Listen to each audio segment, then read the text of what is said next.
ายดีพ่อแม่พี่น้องมื้อนี้บ่พังก็ยังอยู่ป่ากับแม่เฮียงคือเก่านะเพราะว่าเฮาก็สิย้ายบ่อนไปนอนบ่อนใหม่อีกไปนอนทางสงครามนะโดนแล้วบ่พังบ่ได้นอน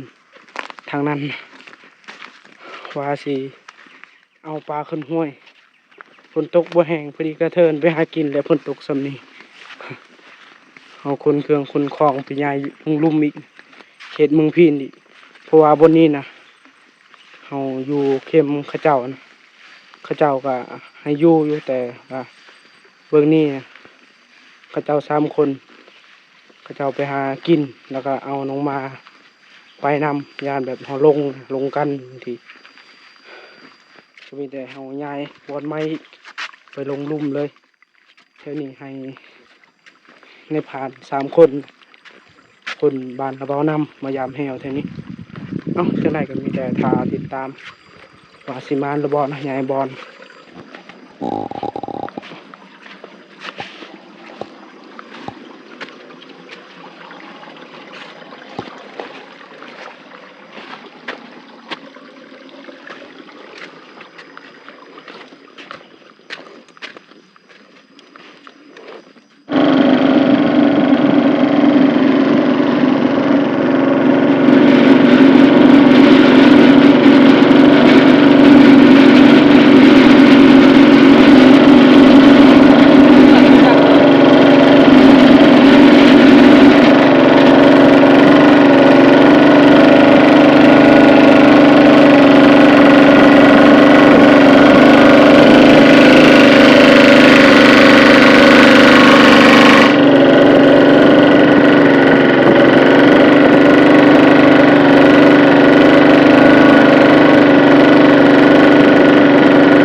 มุงผ้าบัดเรียบร้อยแล้วเฮานอนแคมป์เซตเลยเพราะว่าเครื่องคองน่ะยากอะลิที่บิดเฮาว่าสิไปนอนแถวนั้นน่ะบ่อนกินกับฮอกหมอมื้อนั้นพอดีเครื่องคองหนัก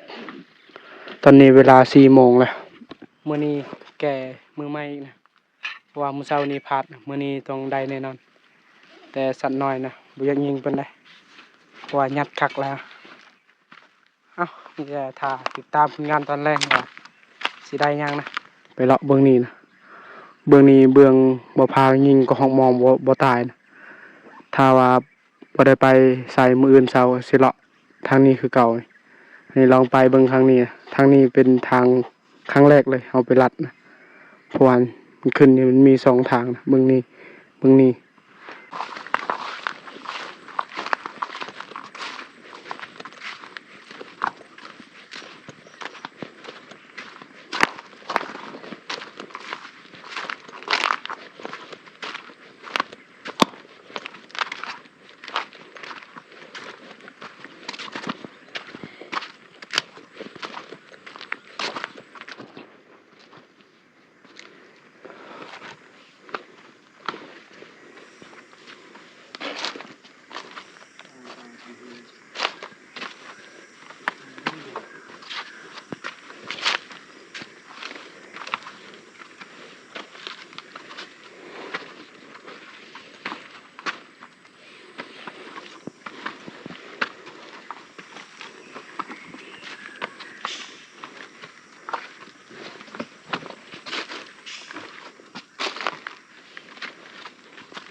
นอนบนนี้นะอยากบอนไปหากินแหละเพื่อสิปีนขึ้นภูได้แล้วก็พอแห้งนะลายเทือครับอันนี้ยันแบบบ่ทันเลยยังก็หอกบ่เห็นแล้วสำนี้ประมาณ4 โมงขาย40ได้สำนี้เอาขึ้นวิทย์นาภาแล้วก็มีติหาการเอาเพราะว่าคืนนี้จักไปการแต่เดือนแจงวันนี้สิลองไปเบิ่ง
ขึ้นมาฮอดหน้าผาเรียบร้อยแล้วบ่แม่นบ่พังเว้านะภูบ่แห้งนี่หรือว่าภูเท่าๆนะบ่ขึ้นก็ได้ภูนี่อันนี้มีแต่วัยรุ่นยังบ่ไหวอยู่พัก 3-4 บอน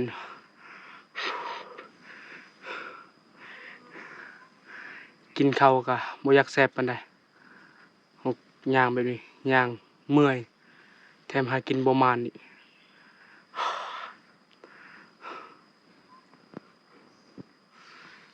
ลุงมงก่อนยำนี่คันบ่มีหมากยอมเลยไปหากินคันมีหมากหรือว่าหมากให้หมากเรือถ้าว่าสุกเฮาก็ยังมั่นใจอยู่ก็ฮอกอันนี้ก็มีแต่ลุ้นอย่างเดียวตอนนี้นะ4 โมงกาย49แล้วประมาณ6 โมงก็เบิดเวลาหากินมีแต่ไปการเน่าบัดนี้พุ่นเท่นะอยู่ลุ่มนิ่งคักกะเลยปล่อยนี่นะฮอนหมูป่าดิ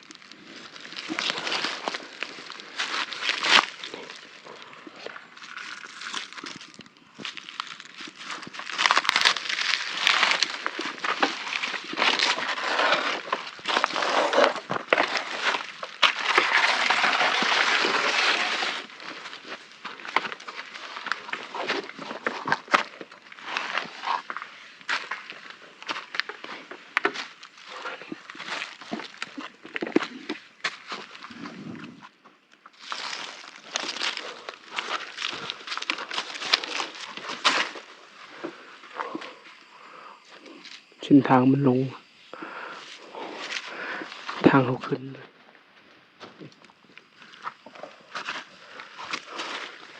เห็นว่ามันเหยียบตายเฉย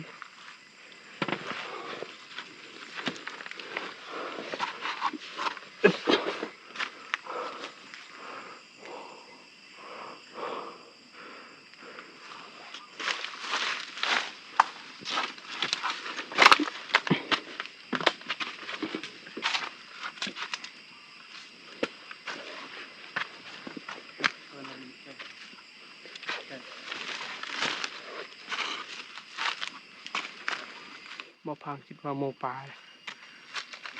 สุดท้ายตัวเยืองมันมักอยู่แถวหน้าผาสูงๆนะ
ป่าเลี้ยงลูกน้อยนะ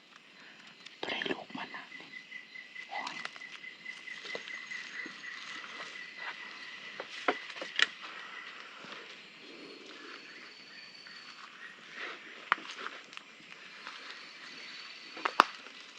ให้ไปยาวที่ป่าเลยดิเอาดิป่า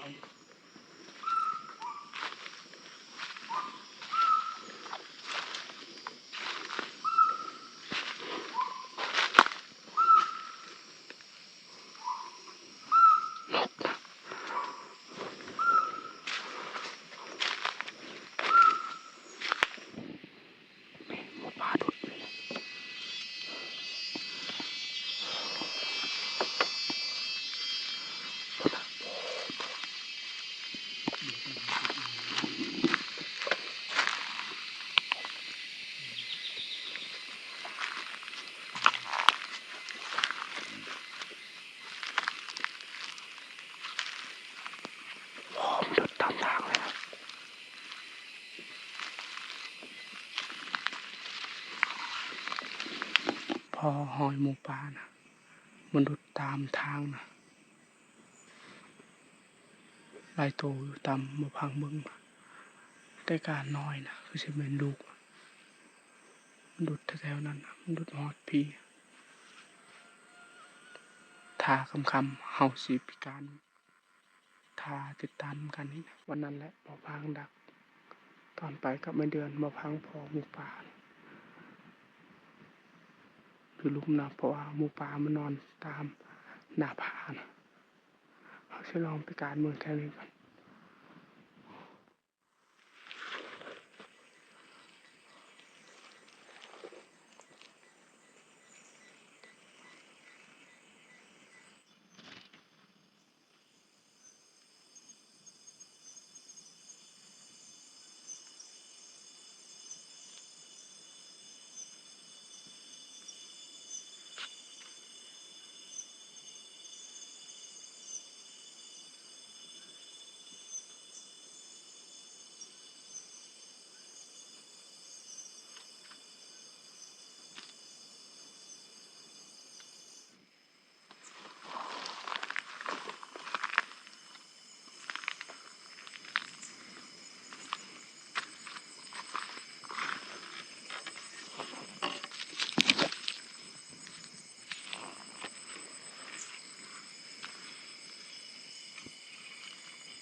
งูน้อยนะนี่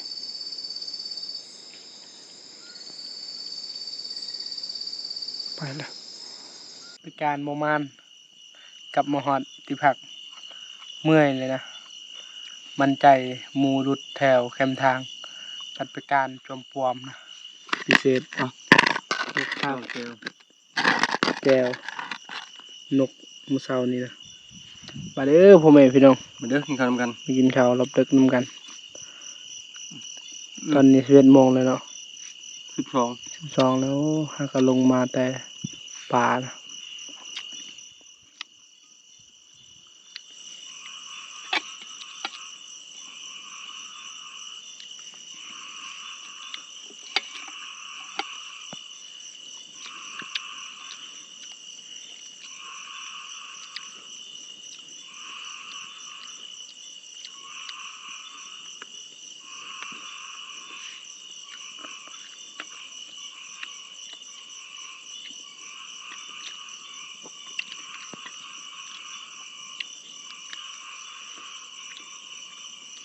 น้ามันแหลมจอมพันธุ์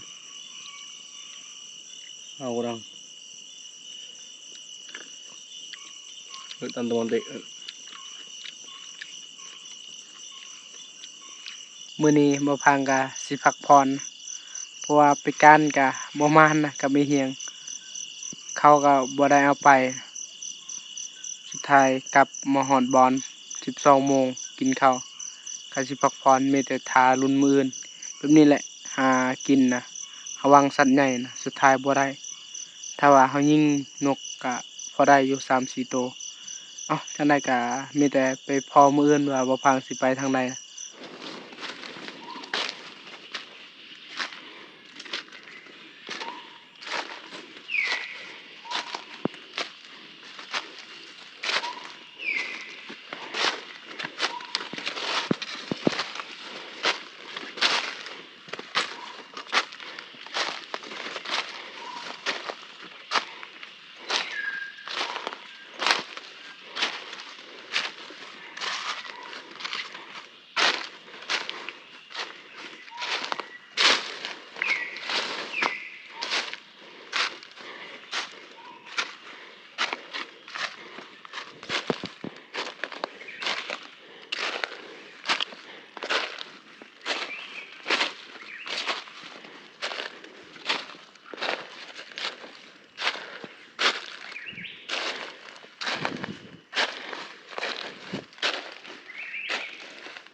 หังก็ห้องหมอนี่เฮ็ดตามหน้าผาเลยกลับมาฮอดที่พักเรียบร้อยแล้วไปลัดประมาณนะ ห้องหม้อเนี่ยลักอะไรเห็นแต่หั่งมันนะแต่ต่อมันบ่ออกนะเพราะว่ายามนี้ก็ยามพ่นนะ นี่มันบ่ออกยันแล้วมันบ่ ข้าวกิน ปัน ข้าว ปันกินข้าวกันเพื่อนพี่น้อยปันกินข้าวแล้วก็สิกลับเลย มือซ้าย นี่แต่รอบหน้ามาแก้ใหม่อีกนะ หมดข้าวแล้วมือซ้าย แล้วก็ป่าในพานฮ้อนบ่นี่ ในพันสกอยสกายทำเราซักแล้วหรือยัง เพิ่นมาคนเดียวเด้อมองเจ้าจักดัง ครับ ทำดังเคยได้บ่ เวลาได้แล้ว เคยได้แต่จะเบ็ดอันนี้เดียวบ่มีหมดแล้ว คอยเวลากินข้าวก่อนพ่อแม่พี่น้องตอนนี้มืดพุ่นเลยพุ่นสิตกเลยสบายดีรอบดึกๆนะบ่พังน่ะดีใจ เพราะว่าซองบ่พังน่ะลงคลิปได้ปกตินะแต่มีบ่พังว่าซองบ่พังถูกแบนบ่พังจนอยู่บ่ม่วนเดี๋ยวนี้นะคือบ่พังก็สิเฮ็ดคลิปตามเคยนะมื้อนี้นะบ่พังก็สิกินงูนะเพราะว่าอ้ายของบ่พังน่ะไปจับเขียดพอดีเพิ่นได้งูนะงูสิงทองสาวหลังกำลังดังไฟสิเผาสบายดี กินข้าวแล้ว กินละ โอ้มันนี่ถึงตัวงามๆเนาะ ให้เพิ่นดังไฟก่อนกับฟางสีเผาเป็น FC คอมเมนต์ว่าอย่าถ่ายสัตว์หลาย อันนี้ก็ต้องขอบใจหลายๆที่แนะนำบ่พังนะเอ้ามื้อนี้สิกินงูก่อนพ่อแม่พี่น้องมื้ออื่นว่าสิออกป่าบ่ฮู้สิออกจักคนนะ แต่ว่ามื้อนี้นะฝนตกแห้งอะเลย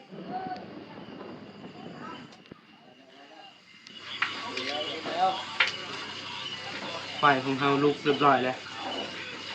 สิเผากินงู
ผักก็อึดอะไรเพราะว่าหากะ2-3 มื้อนี่นะฝนตกมีแต่แดดผักที่เขาปลูกไว้มันตายนะ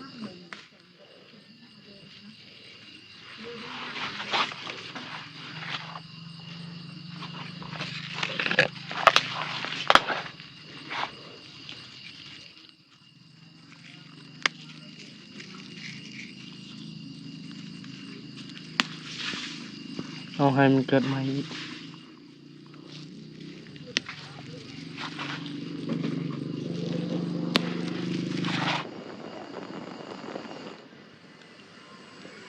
โอ้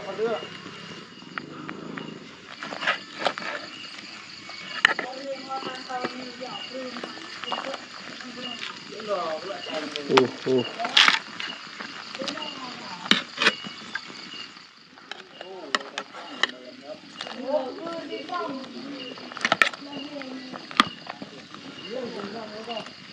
บ่ได้ตัดนะยากตุ่ม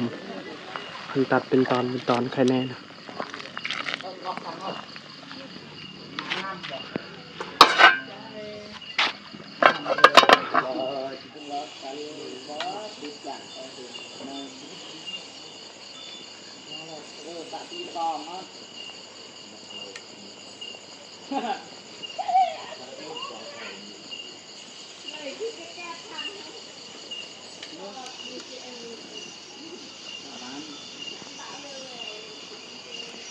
เรียบร้อยแล้ว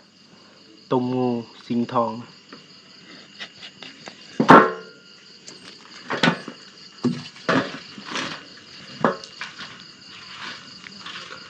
เป็นตาแสบเลยมาเด้อพ่อแม่พี่น้องมากินงูนำกัน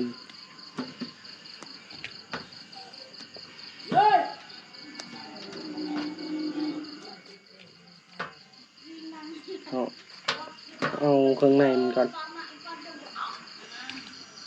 เผ็ดตอนน้อยๆนะแล้วก็สิต้มอีกใส่เกลือเป็นนัวหมกเผ็ด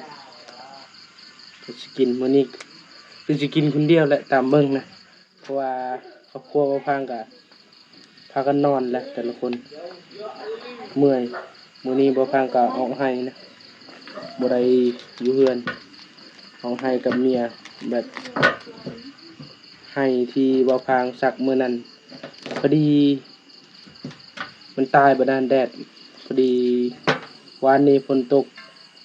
บ่พางก็สักไม่อีกนะคนได้ตายบ่พางก็สักตื่นเพื่อสิแล้วก็6 โมงแต่ยังบ่แล้วพอดีเข้าที่บ่พางสักมันเบิดแล้วบางทีมื้ออื่นอีกอายเพิ่นไปสักต่อเพราะว่าบ่พางยามทีมงานพากันขึ้นภู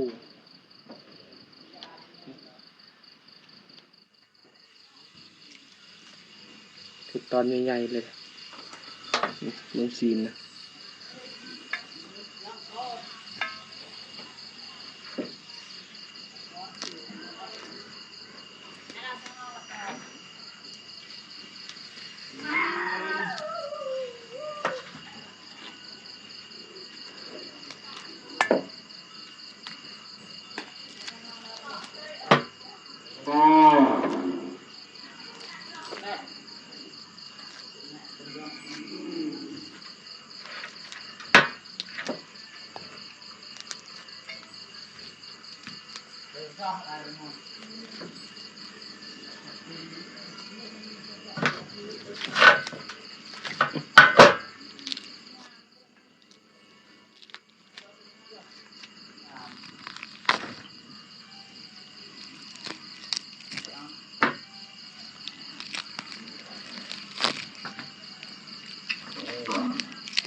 เรียบร้อยแล้วนะ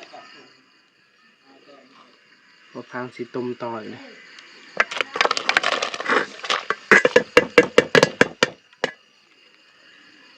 ครึ่งนะพอดีเลยกับน้ำ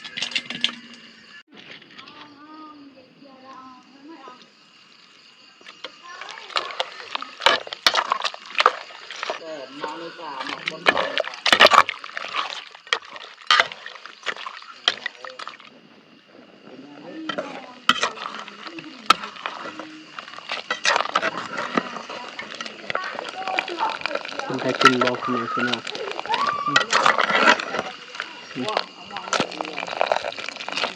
ตอนนี้ใหญ่เลย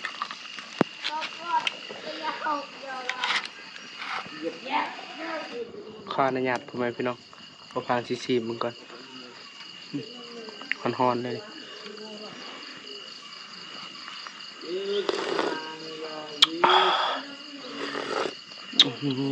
เอาผักลงมานี่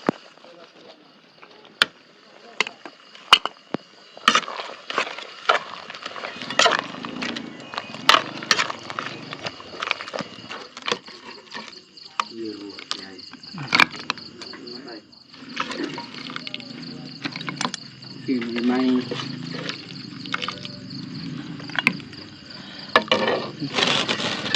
ทอกแบบนี้เลยนะ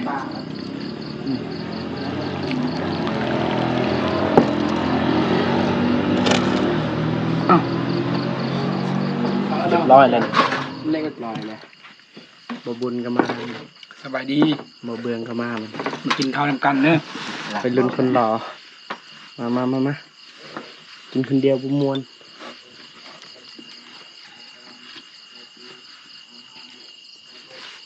แซ่บอยู่ปะ แซ่บ พอยังก็ใส่เติมนะมาพ่อแม่พี่น้องกินข้าวรอบดึกนำกัน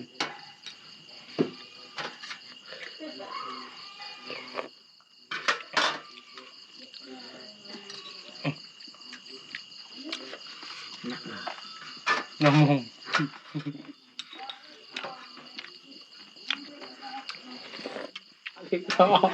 ยืดรถมาเห็นแล้วหนักมาก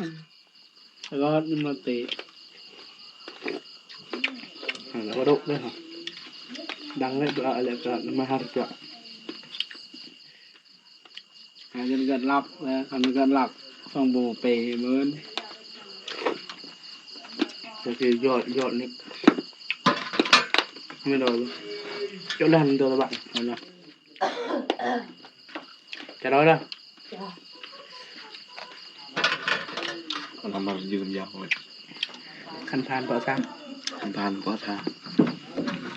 จูตั้งใจโจละกวยนะ ำเท่า ได้ไหนแล้วเจ็ดไปโจละกวยกัดดำสองไม่อยากจะได้จู ว่าเถอะจริงๆมันละกว่าคำแล้วนะอันหมดแบบกันทางคิดครึ่งกี่อันนะครับจังเลย กัดแบบต้นมาปอกเลยที่ จังมันไปจั่วอ่าง